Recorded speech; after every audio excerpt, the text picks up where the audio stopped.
Good afternoon, viewers, or hello to you viewers. This is Abel Hangoma, the Radical Farmer, and today I'm going to be sharing with you a multi-million-dollar lesson, a lesson which can change your life if you have got eyes and you've got hands.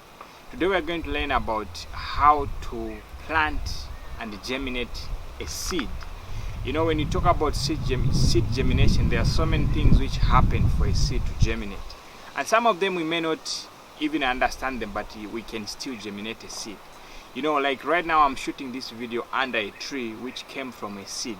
All the food we are eating, the grass we are seeing, the trees, and everything that surrounds us and everything that beautifies this planet and our surrounding is as a result of a seed. And I think it's very important for people to know how to plant seed. How can we be talking, how can we fight deforestation? How can we fight global warming, soil erosion, and other catastrophes which are coming if we don't know how to plant a seed? I believe that when we know how to plant a seed, we can solve so many problems. Like right now, me, I'm a farmer, and the core activity which I do is just planting seeds. I make a lot of money from planting seeds. And I want you also to know how you can make money from just planting a seed. On a daily basis, people want food. On a daily basis, people need fruits. And all these fruits are not coming by accident. They are coming from a seed. And on my table here, as you can see, it somehow looks very crazy, but these are millions I'm seeing around here just from a seed. So, one thing you should understand, that a seed is very important. A seed is critically important. All the trees you are seeing in this world, it is as a result of a seed. All the beauty you are seeing is as a result of a seed. Without a seed, I don't know how this world would be. Now, before I proceed about a seed, it's very important that you understand the processes that are required for a seed to germinate. May you stay tuned and watch the next clip which I got somewhere on the processes and what are the requirements of a seed. Then I'm going to continue from there.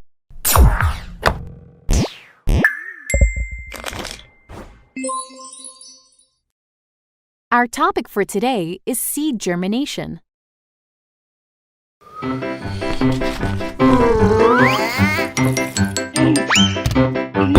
It's time to work. I know. I will get the seed.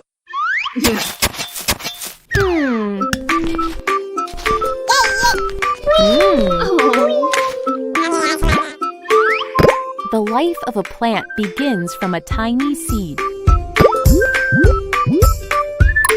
The seed is protected by an outer covering called a seed coat.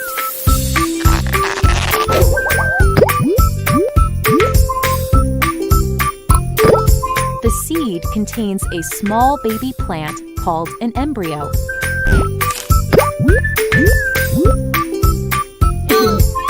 Let's sow the seed. Wait, I have some conditions.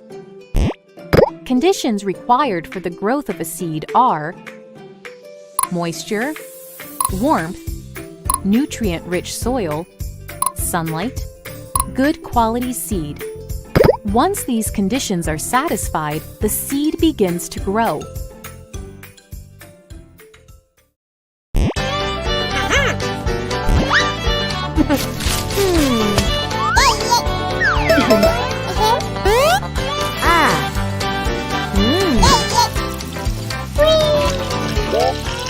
The seed absorbs water from the soil.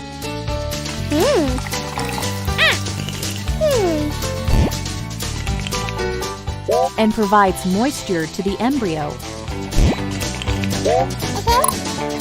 The plant cells inside the seed start duplicating. Enzymes get activated.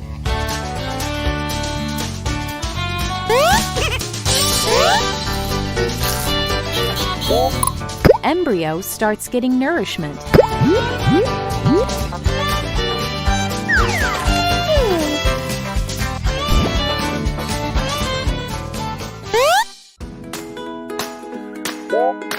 The first sign of growth is a tiny root which comes out of the seed.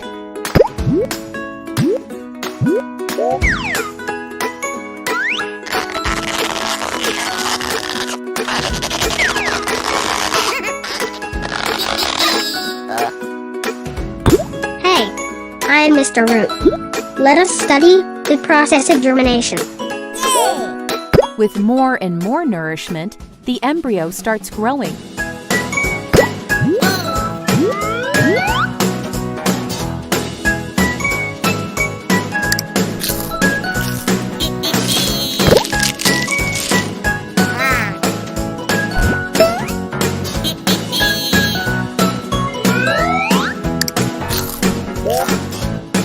Oh, sunlight.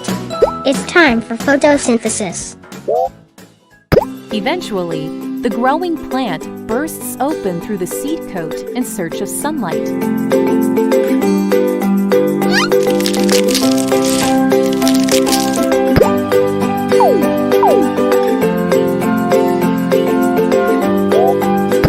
To start its own process of photosynthesis.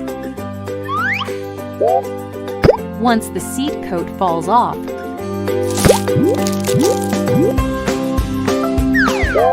the root starts growing downwards to anchor the seed.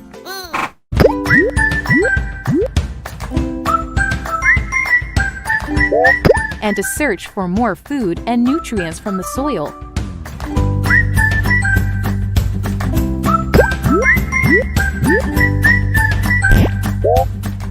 Meanwhile, the shoot also starts growing upwards towards the light. Soon, we see a baby plant with tiny leaves.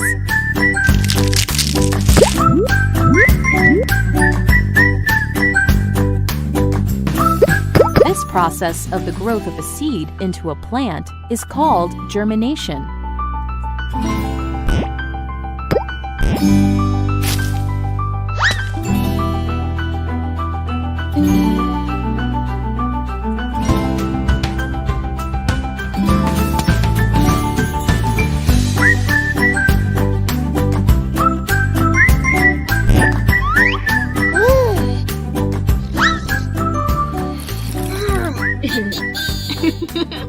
Aha!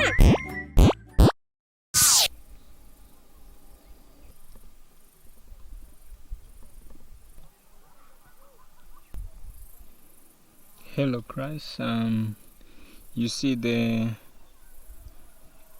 cowpeas we planted that day when we were preparing the beds have germinated. Seed germination. So when we talk about the seeds, we have to learn how to germinate them. For this is very important for every farmer. So it's very cost saving, and also it helps you control the time you're supposed to have your seeds ready for planting, because you can plan your planting very well. So here are a few things which I have to highlight on the issue of seeds. So vegetable crops, they've got what are called families. So there are different families. There's the Armian family, nightshade. The rocket scientist to understand these things. You just need at least an understanding of these things. So as I said, there's the onion family, there's the cucurbits, which is the cucumbers, and you talk of alfalfa, you talk of butternut.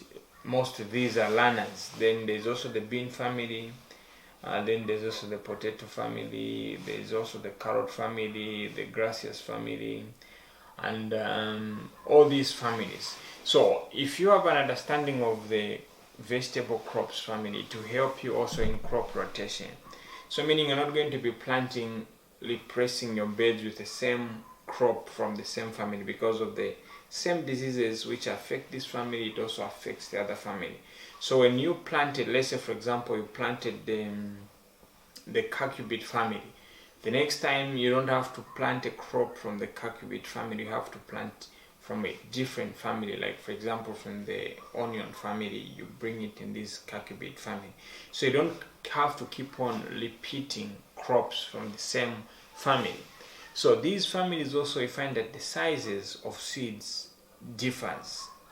So you find, like for example from the onion family, the seeds are very small. You talk about the nightshade family, the seeds are very small. You talk about the carrot family, the seeds are very small. But when you talk about the leguminous family, this is where you find the soybeans, the groundnuts, the cowpeas, you find that the seeds are very big. So you don't need to put them in the seedling bed for you to be able to plant them. So having said this, let's proceed on how you can germinate seeds. So when you know what kind of a seed you are planting, the size matters a lot. It will determine whether you have to plant it direct or you have to plant it in a seedling bed and transplant it to your main bed after that. So I'm going to begin with the big seeds. So the big seeds, like let's say for example, this one is for yellow maize, the organic yellow maize. Like you talk of also the soybeans, you talk about the green beans. These are bigger seeds. They are easy to plant. So what you do when you are planting them, you don't have to plant them so deep. As you watched in the earlier video, you find that what a seed needs to germinate is moisture, sunlight, air, also nutrients. So when you get the seed, mostly people think that the seed needs to go very deep for it to germinate. But the thing is that it is not supposed to be very deep. You just plant it a few inches from the top. So, and when you plant it there, just make sure that your bed is well watered so that there is continuous supply of moisture. Because what happens when you plant it very deep, it may get stuck as it is trying to push on top. You find that it gets stuck. It may meet some hard soil and all those things. So what happens is that you have to put it just a few inches from the top, because what goes down is the roots. Then there's the branch which comes up, which is going to be making a shoot which is coming up, which is going to be making good food. And one thing you should put into consideration is that when you are planting, as we always say, that make sure that your soil is well prepared. Let it be loose enough. And a loose soil is a soil which is very good, which has got a mixture of organic matter. It has got a mixture of sandy soil, loamy soil, clay soil, and also silt soil. So these parts of soil make a very good soil, which is loamy soil, and it will be very easy for the seeds to germinate. Seeds find it very hard and nearly find it impossible to germinate in clay soil because it's very hard and it holds a lot of moisture, a lot of water, and when water is held in one place, then the issue of waterlogging happens and the seed drowns, and as a result is going to rot. It won't germinate. So this is how you plant your big seeds. You don't dip them so much, just plant them a few inches in the soil, and this is going to enable them to push easily to the top. But just make sure that you give them enough water but not too much water. This will enable them to be able to germinate very well and grow very, very vigorously. And the presence of potassium and phosphorus through goat manure or cow manure is going to enable them to develop very, very vigorous roots. These roots are going to help them absorb a lot of nutrients, and as a result your crops are going to be growing very, very, very fast. So like for smaller seeds, let's say for example you want to plant tomatoes. I've got a number of varieties of tomatoes. So if you want to plant tomatoes, you don't have to plant them direct because the seeds are very small. This happens to onion seed, tomato seed, lep seeds, Chinese seeds, all the small seeds, even lettuce. So when you want to plant such kind of seeds, you have to look for very good soil and you have to make a seedling bed. Like if you want to make a backyard garden, these polybags can help you. So you pack these polybags with very healthy soil which contains a lot of organic matter, which contains, you may add goat manure or sheep manure or even cow manure, which contains a good percentage of potassium and phosphorus, and these are going to help you with phosphorus and potassium, which helps in developing very, very good roots. And the organic matter brings the roots together and it holds a lot of moisture. So what you do is that even the fresh seeds of tomatoes can be planted direct. So these are organic seeds, so they are not like the hybrid seeds as we were talking about. So what you do is you get them, you open your tomato, then you just squeeze the tomato, and then the seeds are going to come out. And when the seeds come out, you just mix them a bit with the soil. You don't have to bury them so much. So you mix them with the soil, and then after mixing them with the soil, you water your portable seedling bed. But before you water, make sure that you put mulch. Now this mulch is going to help when you are watering. It is not going to dig the soil. And number two, is going to prevent against direct sunlight. So this is a very simple seedling bed you can create for yourself at home, and you can plant maybe here approximately even up to 50 seedlings. So, and this is an assignment this is a test you should give yourself. You try to do this and see what is going to happen, and I'm going to show you the progress of these seeds. So you squeeze your tomatoes. It may be your green pepper, you may do the same. It may be your rape or your lettuce. You just sprinkle the seeds on top. You sprinkle the seeds on top, and then after that you mix them just a little bit so that they are attached to the soil, and this is going to quicken the germination process. So once you've done that, then you put your mulch on top. You put some grass here. Now this is going to act as a shade net. If you have a greenhouse, you don't need this. You just have to put it aside, and then you should have a good watering technology. You may use microjet sprinklers or wobbler sprinklers, which don't drop very big droplets. You don't need very big droplets here, you just need fine ones. So if you don't have that, then you have to put this grass. Is going to act as a filter. Then when you are watering, it's not going to disturb the seeds, and you find that within 7 days this must germinate. Then, as I said earlier on, that once there's a presence of phosphorus and potassium and organic matter, the root development are going to be very good, meaning that when you're going to be transplanting, you won't have problems because your roots would have established very, very, very well. Don't use clay soil because it's going to destroy your seeds, because it holds a lot of moisture and the seeds are going to be waterlogged.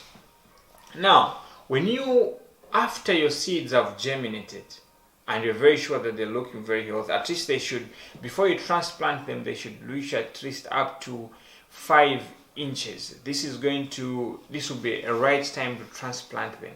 So when you are transplanting them, before you transplant them, maybe I say 2 days before you transplant them, you have to harden them. There's what we call a hardening process.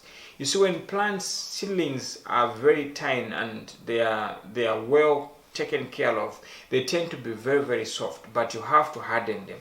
Now, this is how you harden them. You harden them by starving them of water. So you don't give them like for maybe 3 days. Then they'll be like they are wilting. And by so doing, you are hardening them. And by hardening them, meaning they are going to stand very well. They're going to be firm. Even when you transplant them, they're not going to be falling off anyhow. Then you can water them when you're about to transplant them that very day. And make sure that in your bed where you're planting them, water it too much. Not just before you plant, make sure that you overwater so that the moisture goes very down. Because when you are transplanting your seeds from the seedling bed to the main bed, there is a shock which they undergo. So to reduce the shock, you have to water them in the bed. Then even the bed where you're taking them is supposed to be very, very much watered. And just after planting them, so you have to make sure that your bed is well watered. This will help the moisture to go very deep, and when the moisture goes very deep, it will enable the plant to be able to, the transplanting plant, it will enable it to get into the soil easily, and also the roots are going to be established very, very easily. And one thing you should understand is that when you are transplanting your crops, you see, depending on the family, like for example the nightshade family, you have to make sure that you plant them so deep. So let's say for example this is a tomato seed, a seedling. So from here, when you are planting it, make sure that it goes very, very, very deep, because all the hairs you are seeing around the tomatoes they're going to become roots, and this is going to help it absorb a lot of nutrients. Same applies to eggplants, same applies to impra, but not for rape. So for the rape, you may just need to put it up to the point where the roots are ending, but make sure that you bury it so much. And so when you are transplanting, make sure that you follow the principles of right transplanting. So let's say, for example, this is a tomato seed, or maybe onion, or it may be eggplant or impra, anything that is being transplanted. So in transplanting, do an open up, and the bed, as I said earlier on, is supposed to be well watered. So when you put it here, you close it up and then tighten it. So the issue of tightening is helping it not lose water, and it's going to help it to get connected to the soil very, very quickly. And as I said earlier on, you see, different crops have got different root systems. Others have got deep root systems like tomatoes. Others have got shallow roots like cabbage, like onion. The roots don't go very, very deep. So when you tighten it, you are helping it to establish very, very easily. So you don't have to let it very loose. It is supposed to be well tightened. Then just after planting it, make sure that you water it. So this will help you to have maybe up to even 100% success rate of all the transplanted seedlings. So if it is, for example, if it is tomatoes, you see, if the roots are beginning from here, then the stem is beginning from here up to here. Make sure that you plant it even up to here, and you leave just a few leaves. So all of this part here is going to be turned into roots. So this is going to help it to absorb a lot of nutrients. Then just after planting, after your bed is well prepared, meaning that bed has got mulch already, then you're just planting between the mulch, depending on what kind of irrigation you're using. If you're using maybe a watering can, you're using drip irrigation, you're using microjets, but make sure that just after planting you have to water. Maybe here's a recap of what we were talking about. Number one, you have to understand the families of the seeds. So the sizes will determine whether you have to plant it in a seedling bed or you have to plant it direct. And always water after planting, before and after planting.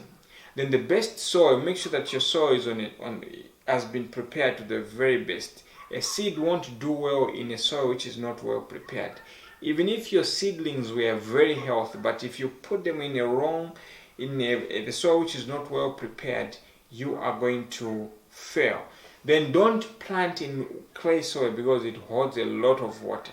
So if your seedling bed contains a lot of clay soil, what happens is that the roots are not going to be doing very, very okay. You need to add organic matter, you need to add compost, you need to add goat manure to improve the nutritional content for the seed to do extremely very, very well.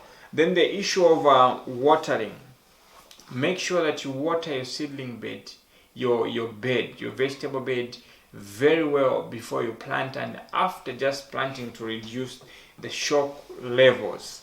Then I said the best time to plant is either early in the morning or late in the evening because of evaporation, meaning your plant won't undergo a lot of stress. So once this is done, you find that your seedlings are going to respond very well and they're going to grow very well and they are going to be very, very, very healthy.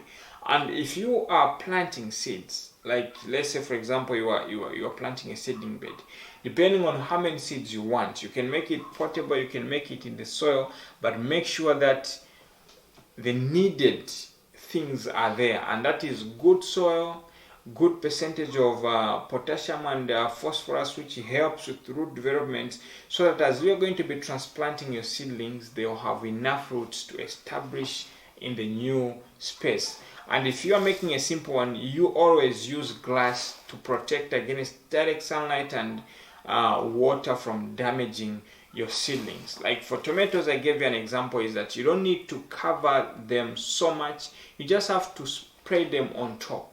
When you talk about carrots, when you talk about rape, when you talk about Chinese, when you talk about cabbages, you don't cover them with a lot of soil, just a bit of that soil. You just sprinkle it on top, then you cover it, and you find that your seedlings are going to be germinating very, very well. And then the other thing, you don't have to congest them. They have to be very healthy. So the spacing also is supposed to be put into consideration. What I mean is that don't put a lot in just a small piece of area. Put at least average. You can judge that, okay, this is good spacing for the seedlings. So if you have got any question and any suggestion, or maybe there's somewhere where you didn't get it right, you can comment below or write to me, then I can help you so that we move on the same pace. But otherwise, these methods, they work. This is what I've been using and we have been successful. The seeds have been germinating. Don't plant them so deep because they're going to be suppressed and they won't shoot as they are supposed to shoot. So here's an assignment for you. What I want you to do is, I have planted my tomatoes here, and within less than 7 days they're going to germinate. So you do the same also. You choose any crop you're going to, any vegetable you're going to plant, but after 7 days I need the results. You should show me what you planted and how they're looking like. And this may be your first garden. It may be lettuce, it may be cabbage, it may be rape, but it's supposed to be both big seeds like green beans or soybeans or maize, and also the small seeds like tomatoes, like onions, or even green pepper. But make sure that you plant a seedling bed. It may be portable like this. You may even use a flower pot, but it should have where the water is coming out. It may be a flower pot, it may be bucket, but something. Be creative, make your own, plant some seeds, and let's see how they're going to respond. Having said all this, have a good day, and also looking forward to see what is going to happen next. And you can be watering your nursery at least 3 times a week based on the weather. Also, it matters, but you can be able to judge whether there's enough moisture or not. If you have a greenhouse, much better, but at least plant something, and let's see how you're going to get along with it. And the more you practice, the more you learn, and the more you learn how to develop these things.